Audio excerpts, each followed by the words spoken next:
All right, recording is going. Okay. Hi, Maddie. Nice to see you. Maddie. Good to Okay, see you folks. too. Let's get started. Welcome to the September 10th Governing Board meeting of Maple Broadband. It is 5:02 p.m. I'll call to order today's meeting.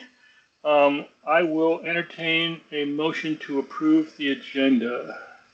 So moved. Is there a second? We've got a second from Shannon. Excellent. Thanks all. All in favor of approving the agenda, raise your hand or say aye. Aye. Okay, any opposed? Aye. Any abstentions? Okay, excellent. Passes. We have minutes posted. This was not from last month. We didn't have a governing board meeting last month, so this is from the July 9 meeting. I'll entertain a motion to approve those July 9 minutes. So moved. All right, and we have a second from Nancy.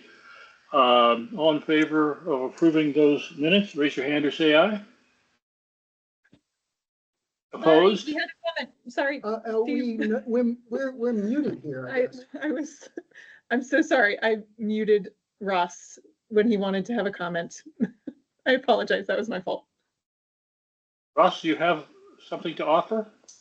Yeah, I wasn't there at the meeting. However, it appears that Hugh McLaughlin is missing from the list of attendees since he seconded the motion to approve the agenda, but is not listed under the attendees.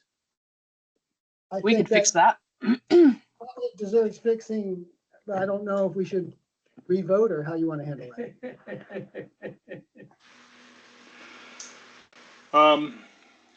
It sounds like we were, Middlebury was represented. Yes. Practically speaking, I believe that really is technical, but not, what do we call it, editorial, but not technical.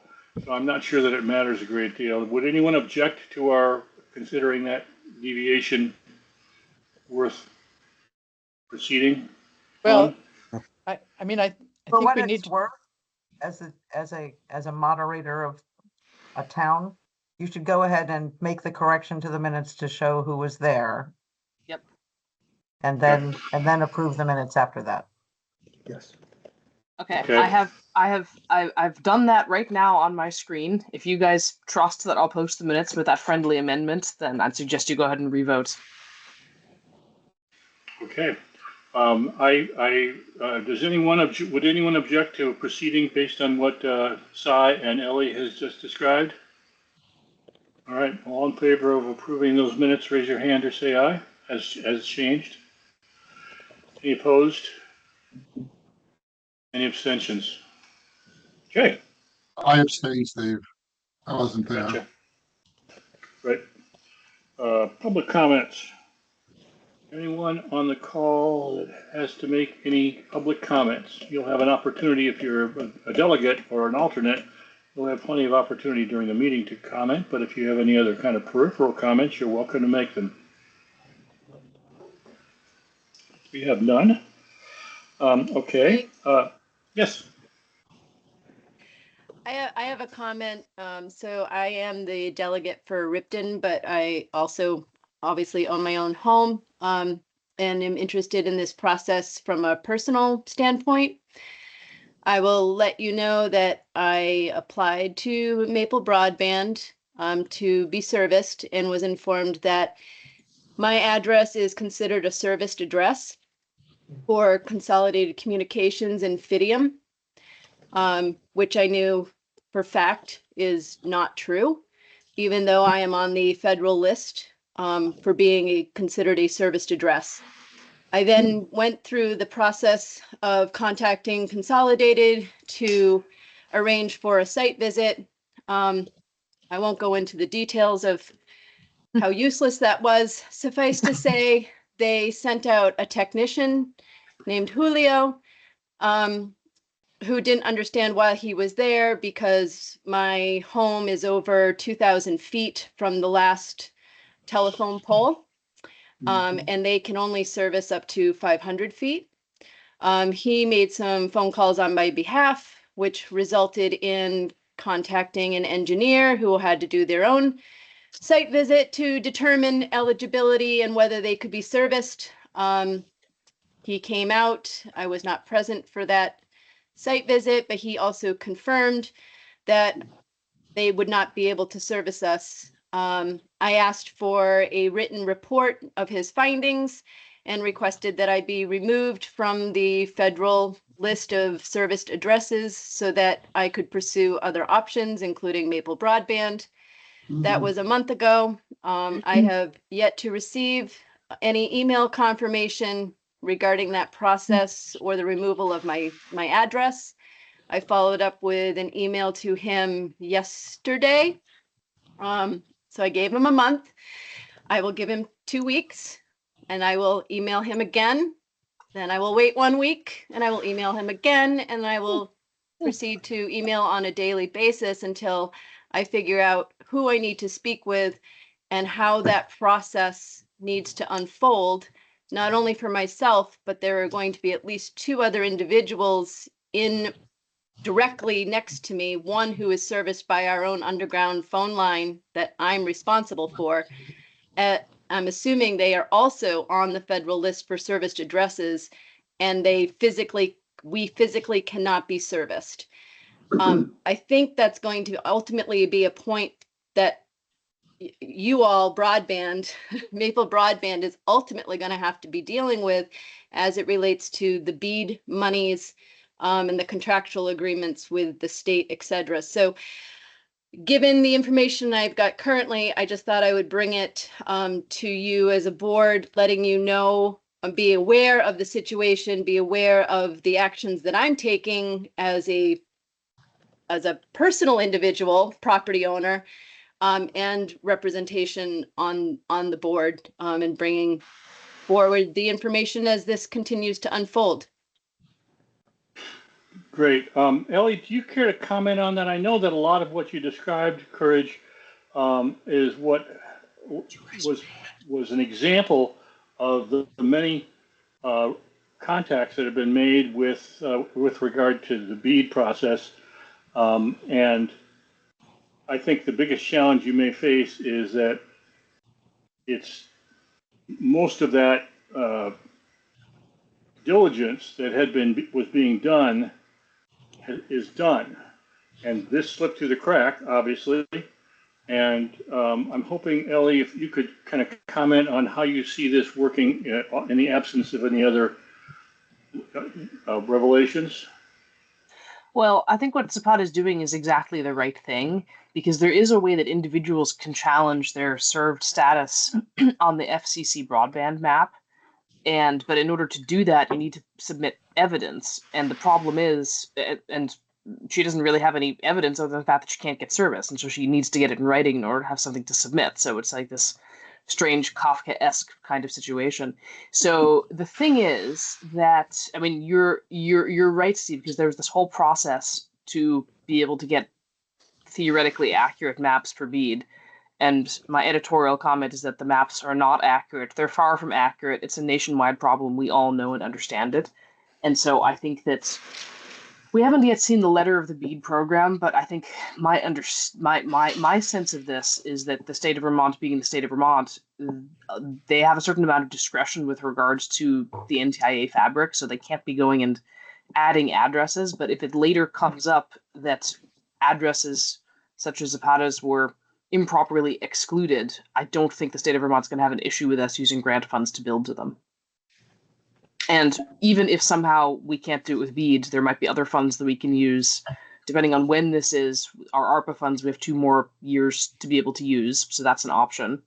And there could be other grant programs later. And there's also private funding, right? Because our mission is to make sure everyone's connected. And I see there's a hand up at ACRPC as well. Russ. Yeah, I was just going to suggest that consideration be given to reaching out to congressional delegations, Sabata. I think, especially Bernie Sanders' office is often very willing to deal with issues such as this on behalf of constituents. And I think Consolidated got a letter from our state senator, they would probably maybe move a little faster than they would otherwise. Not a bad Thank idea. you. Yep, it's a good point. I think Zapata's probably right. Let's give them a couple of weeks to answer politely before we start throwing our toys. But if they continue to be non-responsive, it's a great idea. Great, thank you, Zapata. Any other public comments? Okay, I'll make my chair report brief. I think a lot of what we will cover, all the items I had in mind during the meeting. I think the one general comment I think I had made at an executive committee meeting a few meetings ago was that most of the construction that we've done thus far was funded by American Rescue Plan.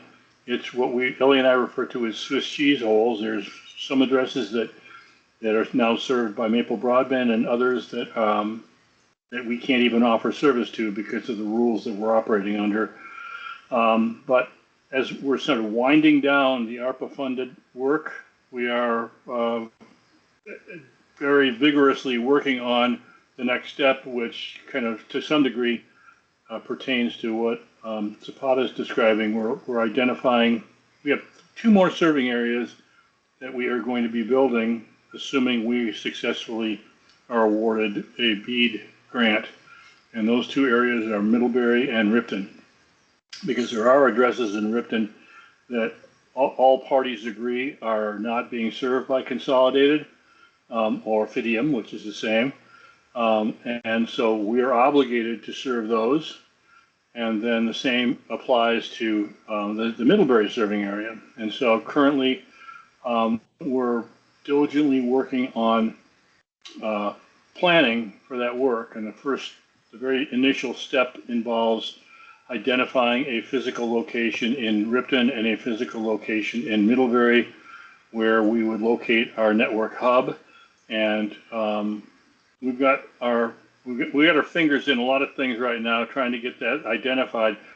We have very, very encouraging reporting from Ripton, and I'm hoping just a week or 2 away from getting some encouraging news from Middlebury. It's all going kind of slow, but it's going to be kind of in the sequence of the project. This is pretty much the first thing we need to do, because we clearly can't do a network design until we have a location for those 2 hubs. And we really are kind of reluctant to engage anyone to do that network design. We really aren't even funded to engage someone to do that yet. We have to be funded by BEAD. But we truly need to have a high level of confidence that we know where we're going to locate that network hub in Ripton and Middlebury. And I'm pretty optimistic we're going to have some good news on that soon. But really, right now, we're not building a lot. We've pretty much completed all the other areas we need to. We're doing some work in Leicester, which is part of our effort that I described to you a couple months ago about kind of creating a higher level of resilience in our network. And so and I guess I'm going to stop there, and we can kind of expand on that when we get around to the operations section. So I didn't say much, so I imagine you don't have any questions, but if you have any questions or anything I can answer for you, please ask away. Steve, this is Paul. Yep. Yeah, I missed the last meeting, so maybe you provided a report on the Virgins hub. How's that coming along? Or maybe that'll be covered later. Virgins hub is built and fully operational and serving everyone up in the northern section of our serving area. I can probably do this. One moment. Let's see. So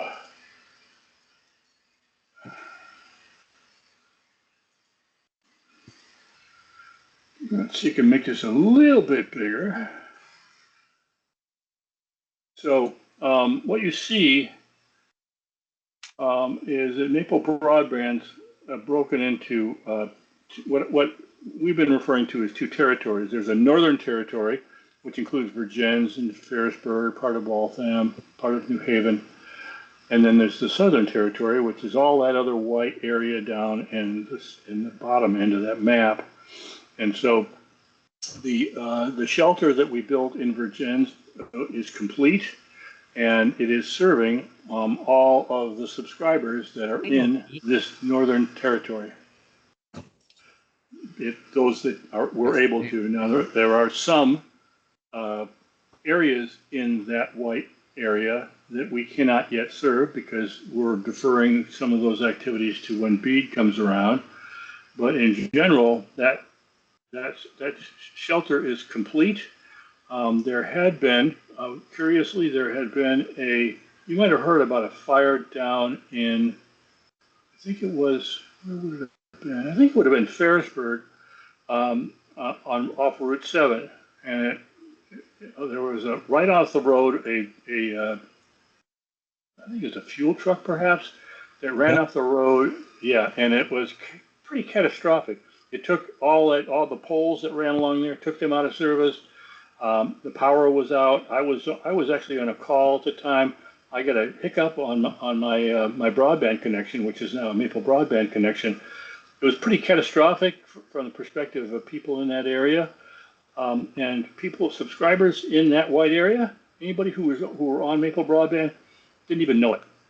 Wow. It's because we have a resilient network, and we have a connection from our shelter up north into Charlotte, where WCBT is located, and we have a diverse connection from Virgins down into Addison, where WCBT has another central office. So it's kind of been proven by trial by fire that the network is working well, and we've got a good, strong level of resiliency. And that's really what we're working on now down in the south end. As soon as we complete construction of the Leicester areas, we will then have an equivalent level of resilience where even if there's an outage somewhere in those various serving areas, we will have, we'll continue to have continuity of service, which is key. Did that help you at all, Paul? Yeah, no, that's tremendous. Great report.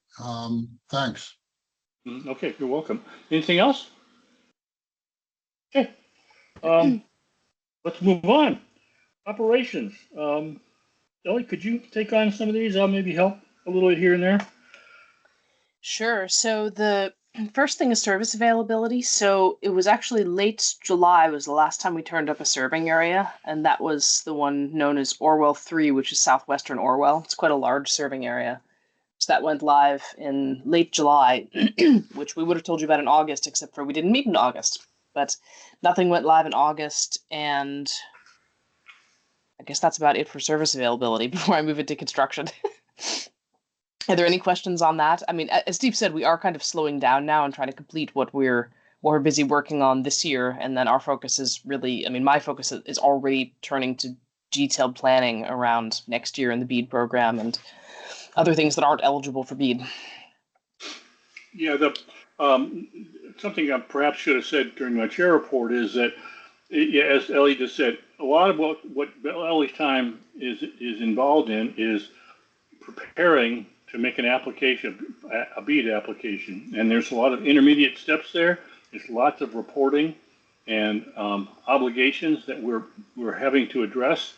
I think, and I'm going to guess it here, I'll keep me honest here, but it sounds like maybe before the end of the year, we will be issuing an application. And then we think maybe in the first quarter of next year, we will know whether or not we're successful. And I think the current thinking is to begin, assuming we are successful, begin construction in the second quarter. How's that sound, Ellie? I thought what we'd do is when we get to the BEAD section of the schedule, I would actually just share my screen and show the latest calendar and what that means for us. Perfect. Okay. Thank you. Great. And then I'll jump in real quick on construction. As I said, we're working on Leicester. It was a rather torturous effort to get an easement for the placement of our hub in Leicester. but ultimately we were successful, and the permitting that was needed is all sorted out, and our contractor, who was the same contractor who did the site work for the Virgin's facility, is doing the stuff in Leicester. And I think Millie and I believe it's going to take them a while. I don't think it's going to be done this month, but it'll be pretty near done this month. So I think we're thinking sometime in October we'll be turning up that serving area and activating subscribers in that area, which is kind of good. At that point, we'll have less to do in terms of construction and more to do about preparation for bead work. Ellie, marketing, public relations. Okay, well, as you all know, because we've been talking about it for several months, we switched marketing firms. And so Pivots that we've been working with since we started marketing, they ended up their service in the end of July. And then we started working with a new firm called London Middlebury out of Winooski. And so they actually have two things they're doing for us right now. The first is essentially a once-off research and strategy is probably the best way to describe it. So they're helping us just understand better than what we've been able to do with Pivots, how customers perceive us, opportunities for enhancing and tweaking what we do and how effective we are with our messaging, our communications, our activities, and doing wonderful things that make me as a data-driven person happy, like setting objectives and setting tracking targets so that we actually know which activities are more successful. So I think that's all really great. So I've been very impressed with them. As previously discussed, we were not the most satisfied with our previous marketing firm. And so this has been really a welcome change. And as I told the executive committee a little while ago, it's not like we've started working with a firm which is okay. We're working with a firm that I am really extremely happy with.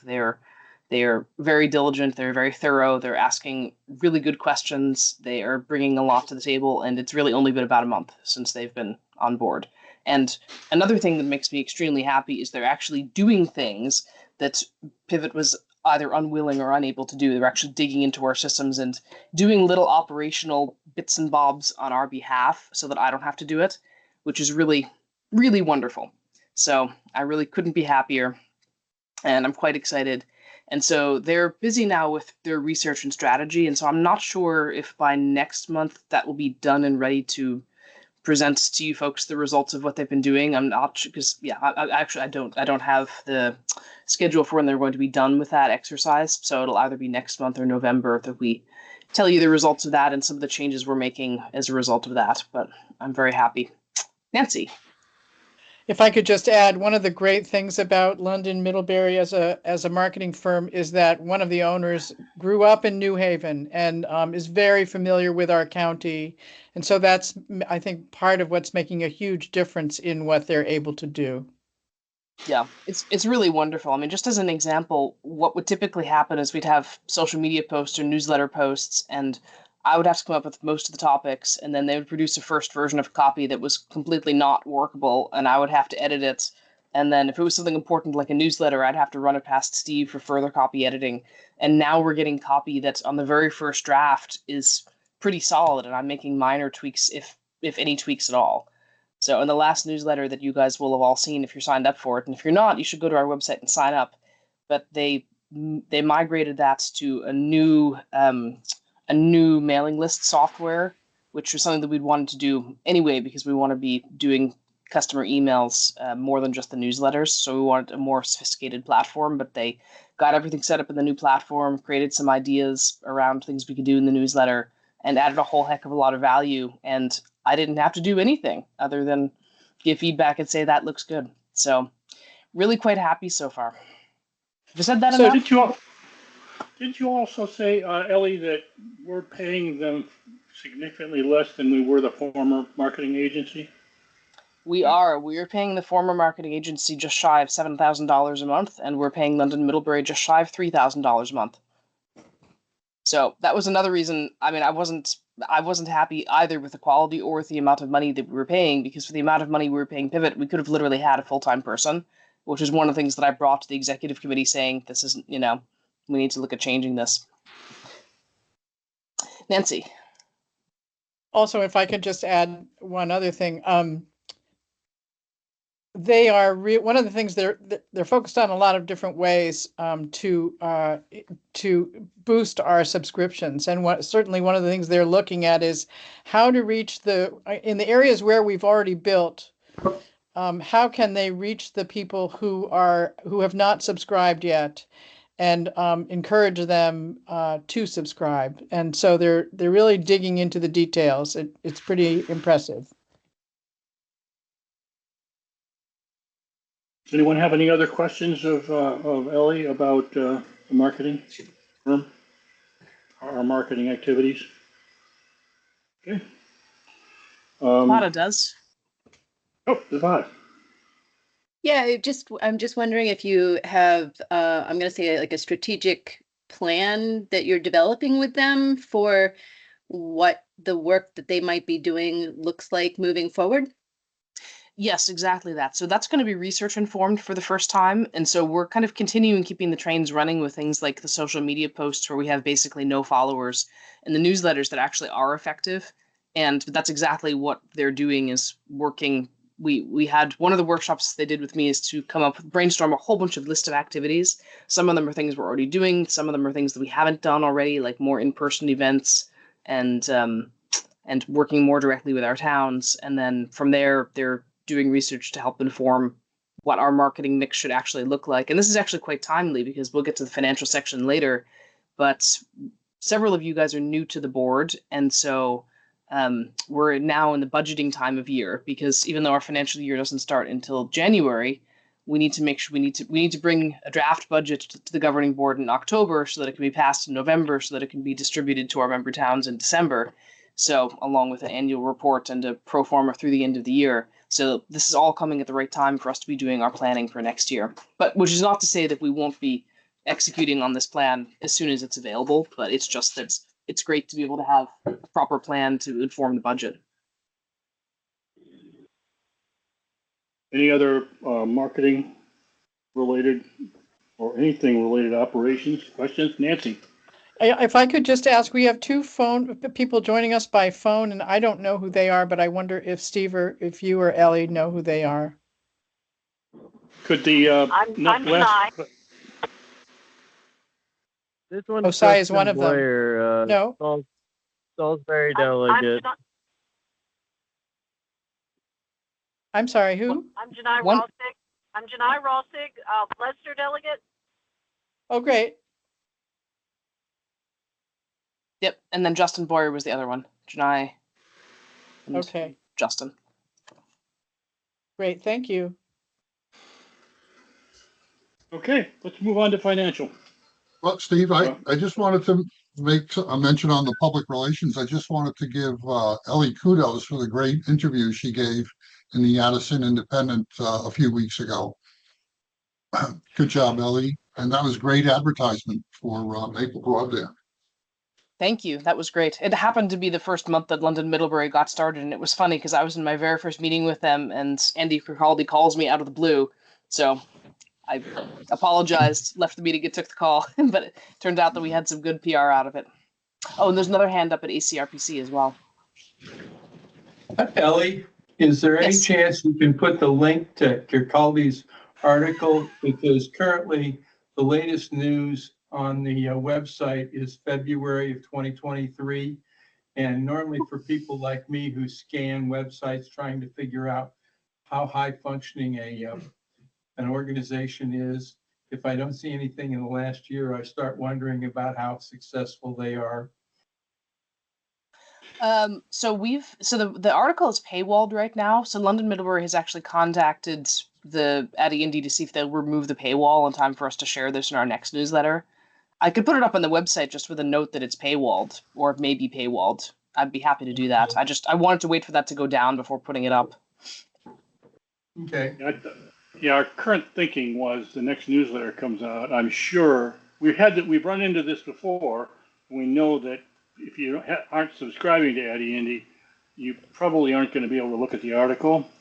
And in the past, what we've done is we've worked with the management there, and they take that paywall down, and they'll leave it leave it gone for a long time. So I'd say worst case, by the time we have our next newsletter issued, I'm pretty confident that it'll be accessible and you'll have the link available to you from the newsletter. Anything else before we move on to financial? Okay. Dashboard, Ellie, or is it Cy? Well, it's both of us together. It's both of us, yeah. So I'll go ahead and share my screen. You guys see that? Make it a little bit larger, please. There we go. Is that good? Works for me.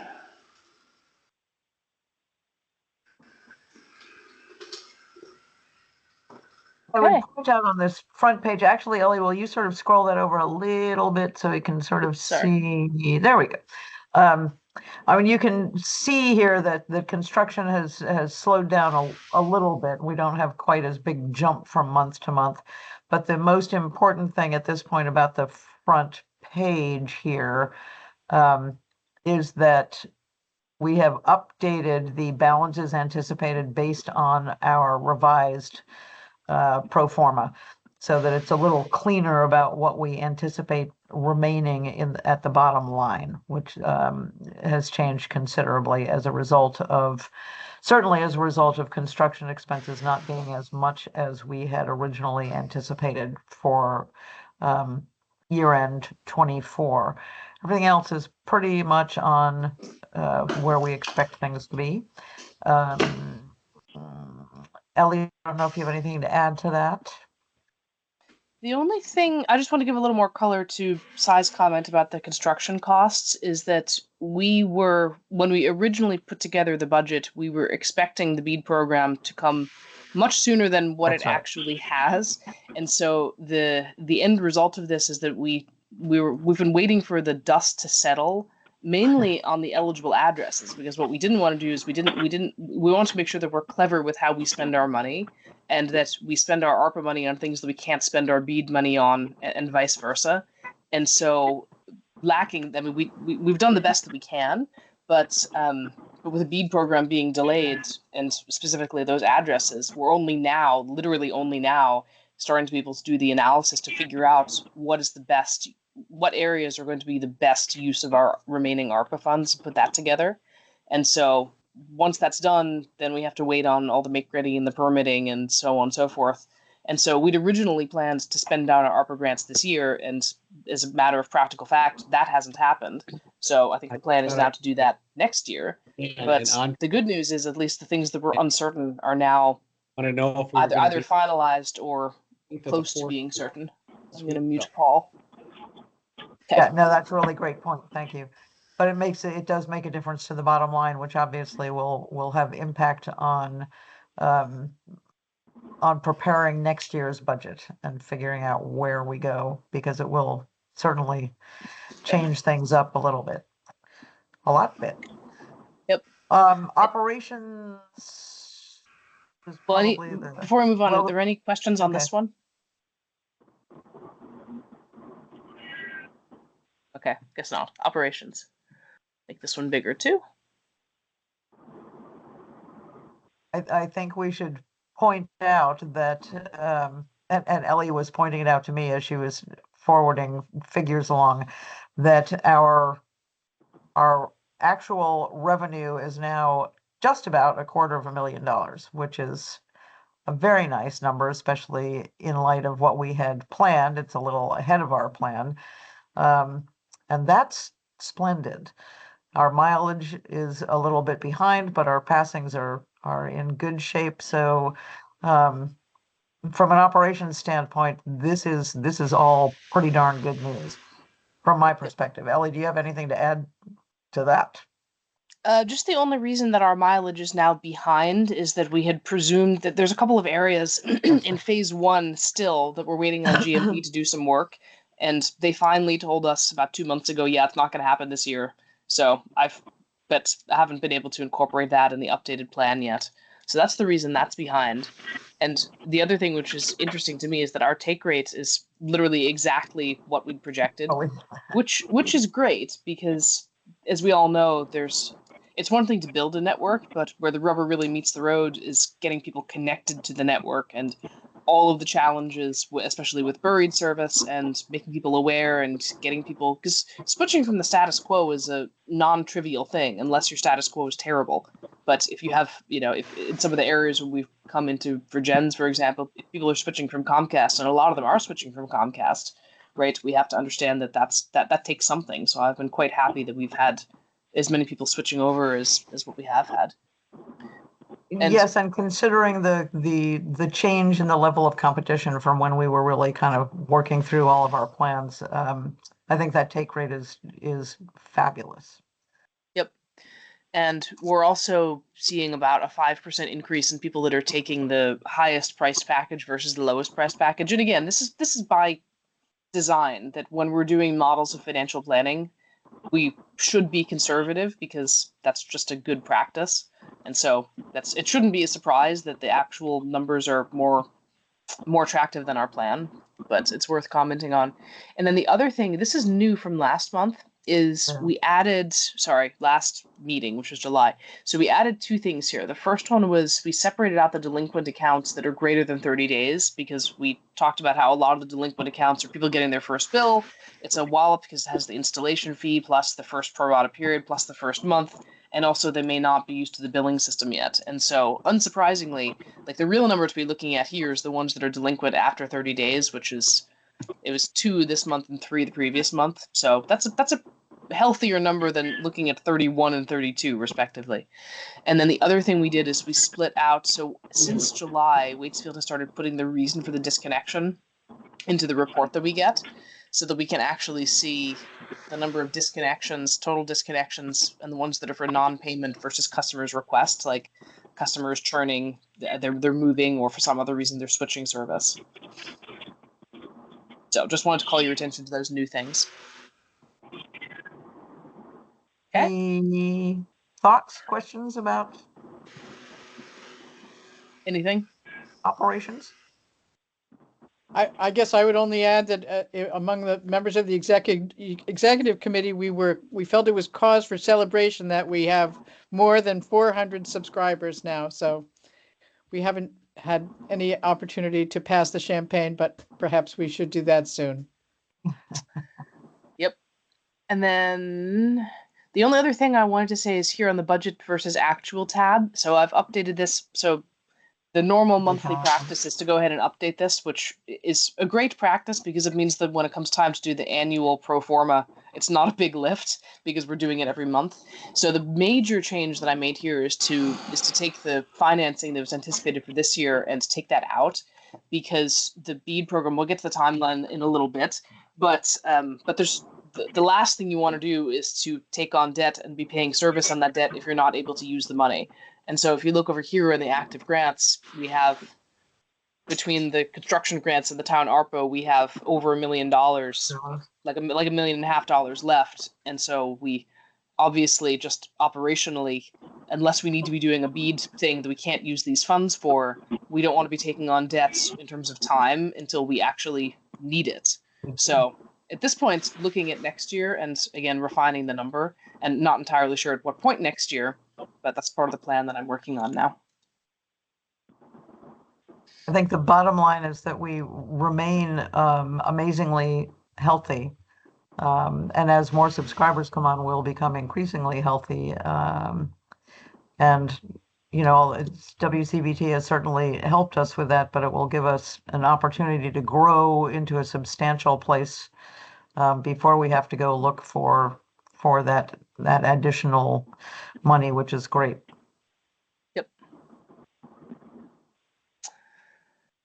Okay. Any questions on this? All right. Okay. Audit treasure update. Is that you, Sai, or is that Ellie? I will speak to both of those things, actually. Hey. So the audit update, the long audit. Ellie and our bookkeeper and I met with our auditor, like it seems like a year ago. I think it was yesterday. Last night, Because we yes. have one last number that we're working our way through that we just need to make sure it is as accurate as it can be, to make sure that our work in process figure and our capitalized assets figures are correct. And our auditor had some questions about how we were working through it. She sent notes to us, we sent notes to her, but that is the last big harump that we need to get over. And once we have that in place, which I think, my guess is that by the end of next week, we will have all of the work done that we need to do, and then she can crank through and we'll be in pretty good shape. She basically, all of the testing that we had to do in terms of, confirming that our invoicing is correct, that our deposits are correct, that our billings are correct, all of that stuff has flown through. And it appears that there will be very little in the auditor's commentary that will be of any major concern, which is great to know. It's also nice that an auditor works with other CUDs, so she understands the ups and downs of only one employee versus a bunch of employees, and she's been quite helpful along the way. So we are proceeding apace, and I'm feeling pretty good about that. So hopefully, knock on wood, next month we will actually have an audit for you guys to review, and we'll be able to sign off on it before the year is over and we start a new audit next year. On the treasurer update, I am delighted to let you know that we have indeed met with and who is willing to take on the role of the treasurer, effective the 1st of November. Her name is Lynn Dunton. She spent a decade as the CFO at the Middlebury Community Foundation. She spent 18 years working as a senior budget analyst at Middlebury College. She has a CPA. She served as treasurer for other organizations. So she brings some serious financial chops and some great experience to Maple Broadband. I need to thank our friend Jeff Glassberg as member of the executive committee, who in a moment of serendipity, he was working on a project on Wayward Street in Middlebury and saw Lynn walking by and leapt out and snagged her and asked her if she would consider this, which she did. So serendipity is a good thing. It's worked out nicely. It is the purview of the governing board, of course, to officially appoint Lynn to this position. And I will not ask you to do that today, of course. That's kind of a short notice.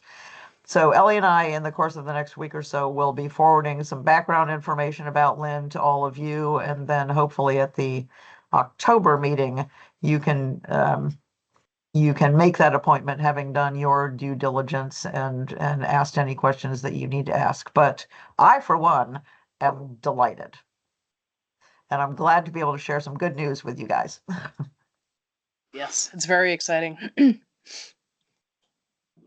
Yeah, you kind of been toughing it out. So I know you originally were thinking that you would be seeing this through until maybe the second quarter of this year, and it just didn't seem to materialize. But don't get me wrong, I'm happy, but now I have more grandbabies coming, so it's time to free time up and do some other stuff.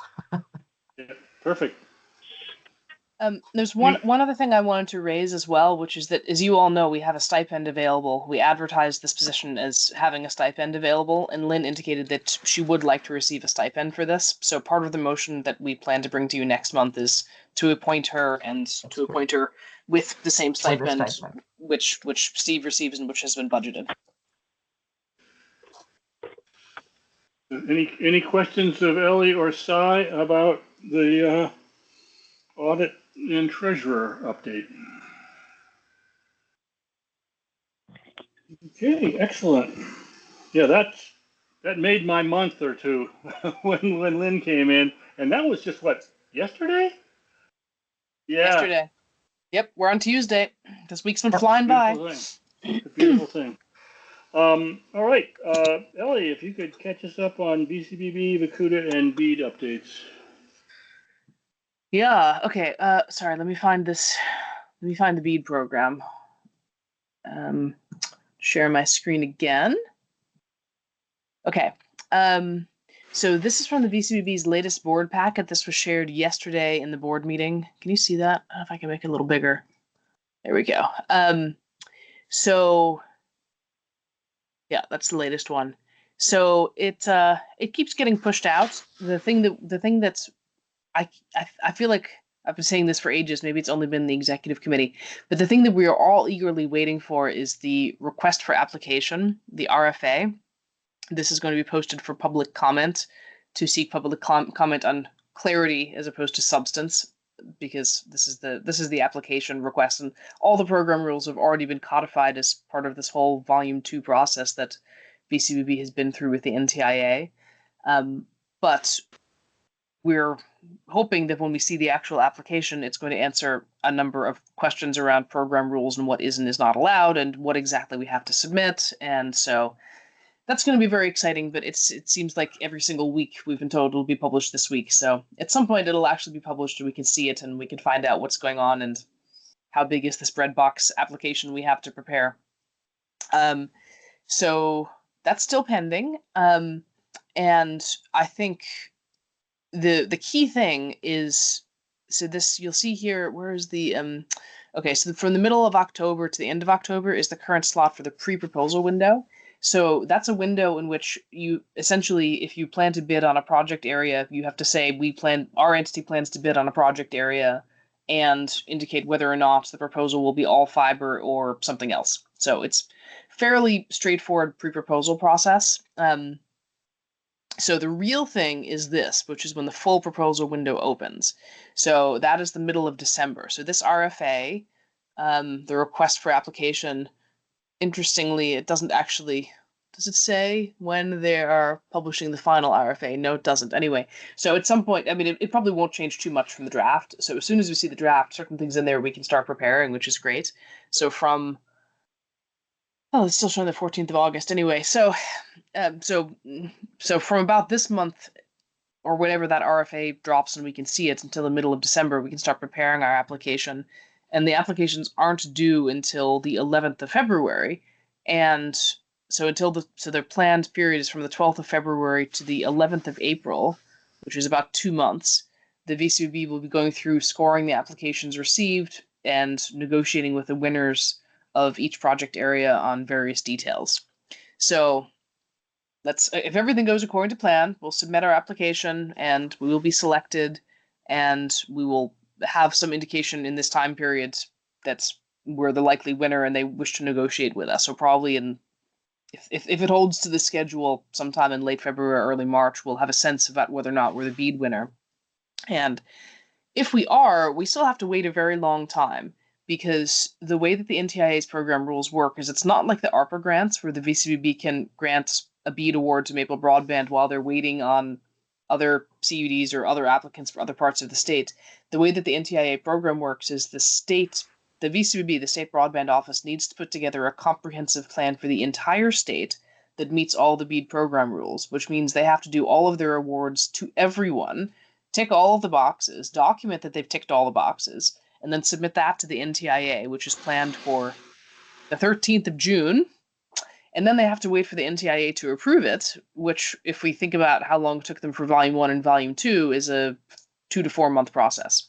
So what that means is, in, say, early March, we will know if we've won BEAD, but we won't get our grant until maybe this time next year, give or take, probably about 6 months later. So the question, of course, is what does that mean? And one of the key things that I have told the VCB every single time I've spoken with them is that it's very important that the program rules they publish in this RFA or wherever else they publish them publicly is to allow something called pre-award expenditures to happen as early as possible. Because if we're told verbally in March that we've won our area and we have to wait 6 months for a grant contract, and the earliest date for pre-award expenditure is whenever, say January 1st, or even say the date that we're told, we can start spending money if we have it on the BEAD program, even though we don't have our grant award yet. We'd be doing that at our risk, of course, just in case the NTIA doesn't approve or it somehow falls through. But conceptually, that's the kind of planning that I'm thinking about, and I'm going to work on a plan for the executive committee to think about how we might proceed, given the reality that if we're successful in BEAD, we're not going to get our grants paperwork for about a year. And of course, that year is happening right before the winter, which is not the best and most efficient time for construction. So essentially, it becomes a cash flow management question about how we don't lose a year of construction. So that's the BEAD update. So, Ellie, are there, I kind of what you said kind of answered the question I was going to ask, but my recollection was that the idea of our spending money before we all the I's are dotted and T's are crossed. Am I hearing you say that if we weren't worried and we were working with reckless abandon, we could spend all of our BEAD money right away? Well, no? we can't spend money that we don't have. So that is, of course, the constraint. So conceptually, we have three things that we're doing. We have BEAD areas that we're going to be receiving BEAD funds for. The second thing is we have areas, as we saw already, we have about $800,000 left in the ARPA grant, and then we have whatever we have left in the town ARPA grant, which I think is about the same, about $800,000. It was just up on the dashboard. And the town ARPA money, of course, is the most flexible. And then, as we said before, the plan, and I need to figure out the quantum, but the plan is to take on some private debt to be able to, for example, build buried areas that don't have fiber, that are not eligible for any grants, just as a simple example. I mean, in an ideal world, the existing grant funding that we have covers everything else except for some small areas that are not eligible for grant funding, and the town ARPA money doesn't let us build those. And so if we take on private debt, that's a great example of where we could use that money for working capital, because those funders don't care fundamentally what we spend it on. So we could use that money either to build the areas for which it has been earmarked, the grant ineligible areas, or we could start to build on BEAD. And then when we get the BEAD grant money, which is essentially going to be based on milestones, we could turn around and circle back and build the other areas. Great. So it's very helpful. So I mean, I know this is it sounds more complicated than what it actually is. And before we start, so it's much more clear in my head. And so one of the things that we obviously have to do is to take this plan out and make sure that we put it into pictures and everyone can actually understand what it is and how it works.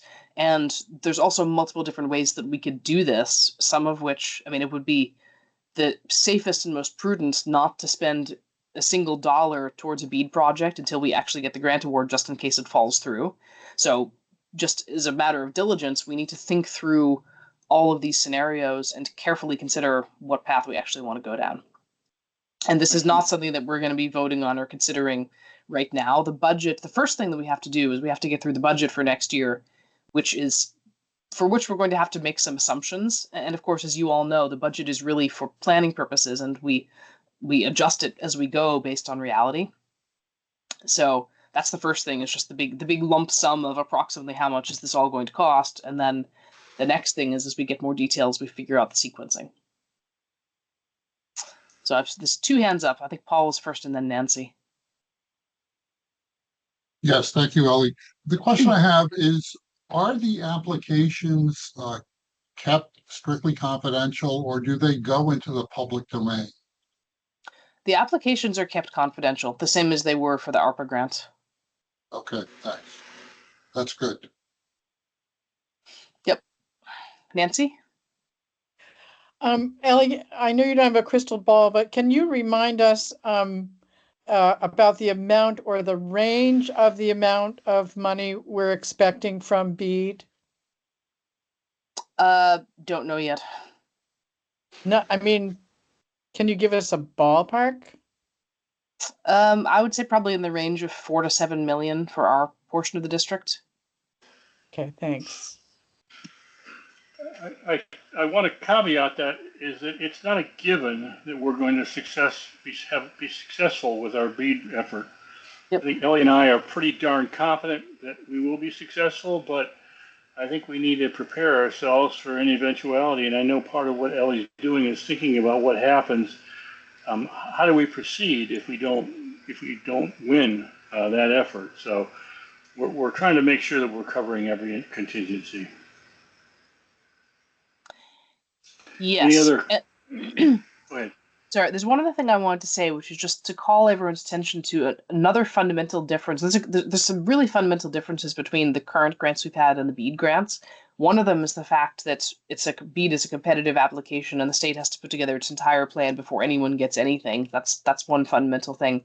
The other thing, which is fundamentally different, is that the BEAD program covers or anticipates covering the cost of the drops to customer houses, because the FCC has this rule that everyone needs to be connected within 10 days of order and mustn't pay anything more than a standard installation fee for their drop.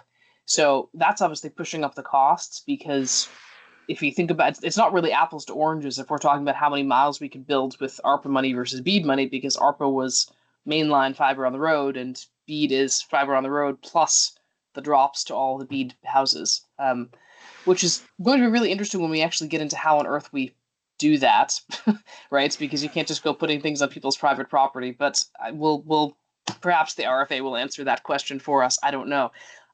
But it does call up another thing, another activity that the VCUB is doing, which is that staff had been working for some months, and they brought to the board a proposal yesterday to work on a program.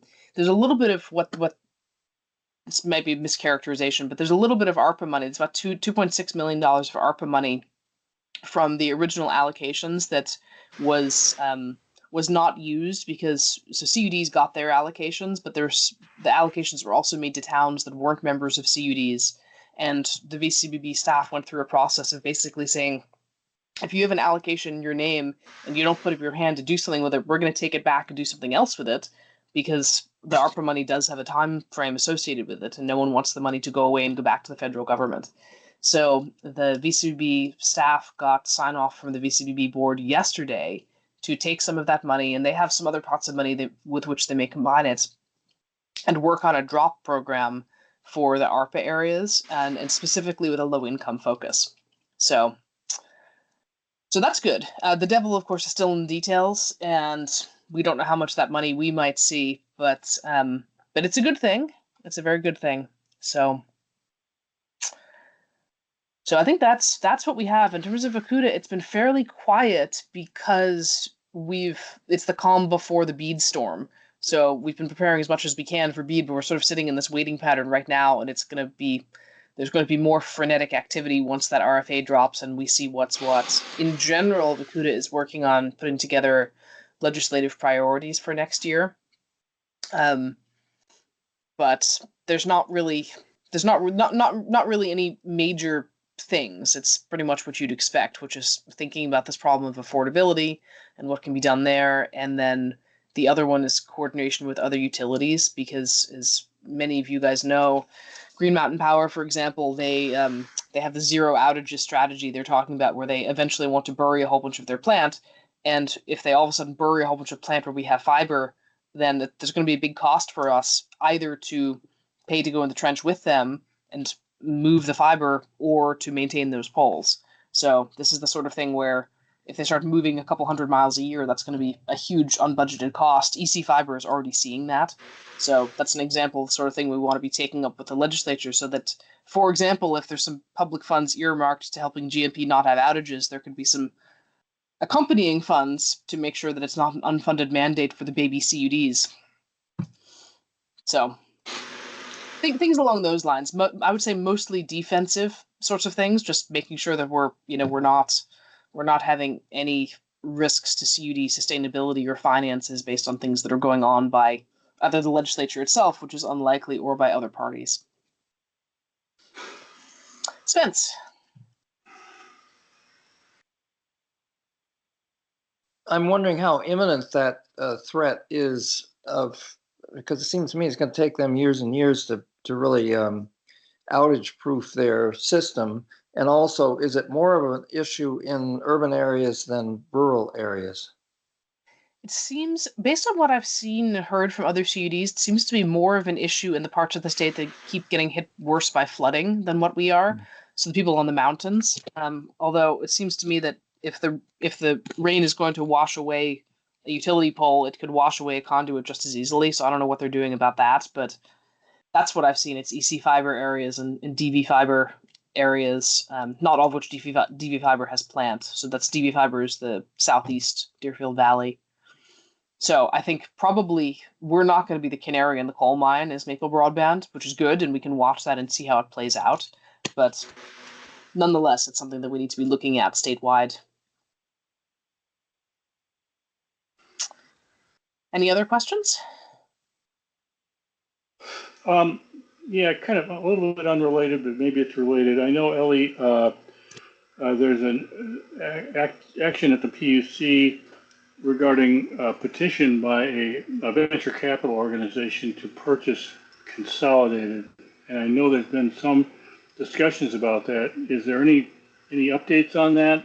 Has it been approved, or how far out is that before we're going to really get that sorted out? It should be quite soon.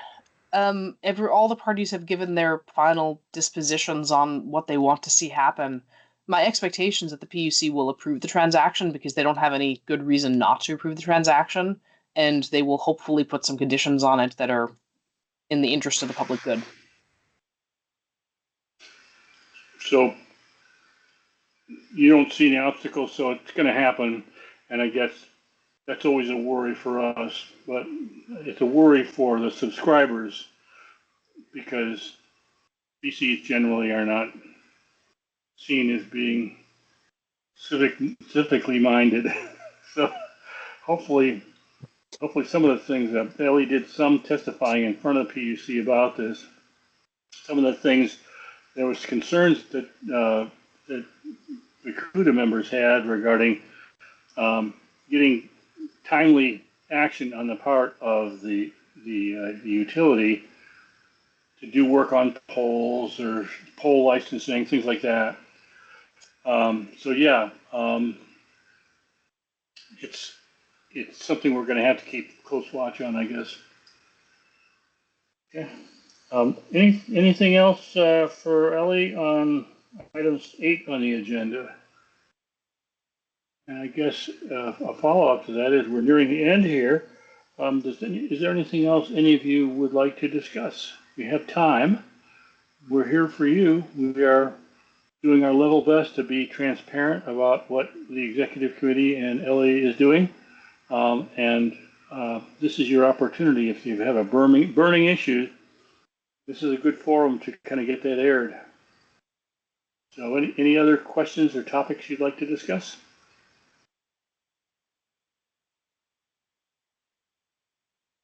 Okay. Well, interestingly, we did post recently in Front Porch Forum a search for both a Whiting delegate and a treasurer. It was not the Front Porch Forum posting that got us our new treasurer or our candidate treasurer, but Whiting is still without a delegate, and we had a delegate early on in our operation, maybe in 2020, and that person passed away. And well, for whatever reason, they're getting served. They're not being represented. They don't have a voice per se, but we've already been delivering service to subscribers in Whiting.